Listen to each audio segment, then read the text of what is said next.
Hi, this is Dr. Omar Vespona.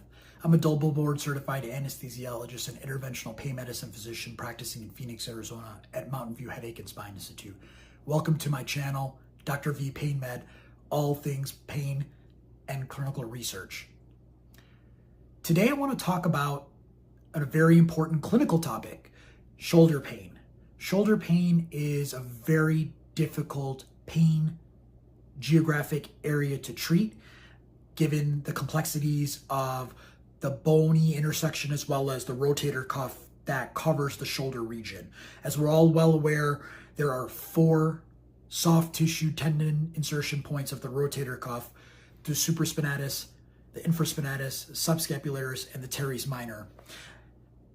I tend to see a lot of shoulder pain patients that end up in my office. And I will say this, for those candidates of patients that are dealing with osteoarthritis of the shoulder joint, a reverse total joint replacement certainly works very, very well, but it is a more bigger surgery. And I would argue, and I think my orthopedic surgeon colleagues would agree, given the comparison between the hip joint, the knee joint, and the shoulder joint, certainly the hip and the knees are more or less, from a replacement standpoint, routine. Shoulders tend to be a lot more involved. The post-surgical recovery and rehabilitation is certainly more involved. So that somewhat necessarily eliminates a good percentage of shoulder pain patients that would otherwise be candidates for the total replacement there. And they end up in my office looking for alternative options instead of a joint replacement. Now, if you're dealing with a partial tear or a full frank tear of a rotator cuff muscle, there's a couple of options in my toolkit that we can certainly use to treat it. One is PRP, which is platelet-rich plasma. Certainly prior to that, I would recommend a cortisone injection just to reduce the general inflammation in that area. But I would be the first to say a cortisone injection in the shoulder joint is more of a rescue modality, not necessarily a long-term fix. But if there's an acute issue, that is certainly something that we can utilize to get patients out of that short-term pain. Physical therapy, of course, is a cornerstone for rotator cuff pathology and even osteoarthritis, the acromial area or the subacromial area, or the clavicular area as well. Now, if we're moving past those conservative modalities, patient has tried a cortisone, it's worked well, just short-term relief. They've possibly tried PRP, and they've definitely done physical therapy in a home exercise program, and they're still ending up in my office with chronic pain. They're not a candidate for a reverse total replacement. In those circumstances, I really want to highlight a game changer that has really been something that I've introduced in my clinical practice approximately 3 years ago, and that is peripheral nerve stimulation. The product that I use and I've had wonderful results with is the Nalu PNS system that was recently acquired by Boston Scientific in the neuromodulation division.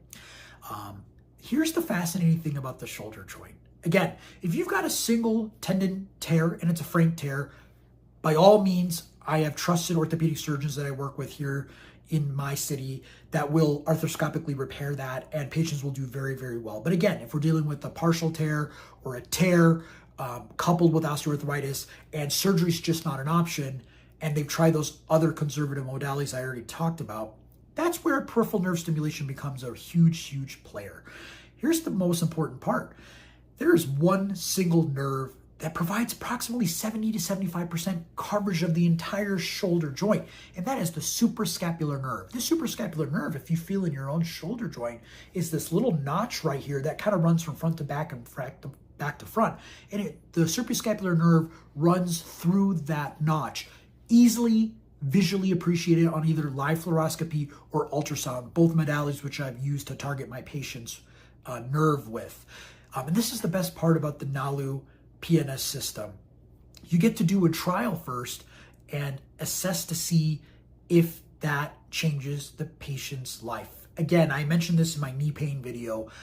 Minimum from an insurance standpoint for relief, we're looking at 50%. I tend to hold my patients and myself to a higher standard. I want that minimum relief to be 60 to 70% relief over that 7-day trial. And then if it works, we will certainly then put that device in. Again, a couple of the quick highlights on the Nalu microsystem is the micro IPG that attaches to the electrodes that go in the shoulder is less than the size of an inch. Incision is very, very tiny, 3/4 of an inch, if not less. 3 to 4 sutures, and that's all it requires, and it becomes an internal system that, again, the battery lasts close to 20 years. and it is something that you can use to stimulate and neuromodulate the nerves. In addition to the suprascapular nerve, which will cover more of the front and the side of the pain pattern. If the patient's dealing with pain more in the back or in the deltoid area, I will certainly use the second lead to target the axillary nerve. So you can have a 2-for-1 with the suprascapular nerve and the axillary nerve, which works wonderfully well to cover the vast majority of the entirety of the shoulder joint.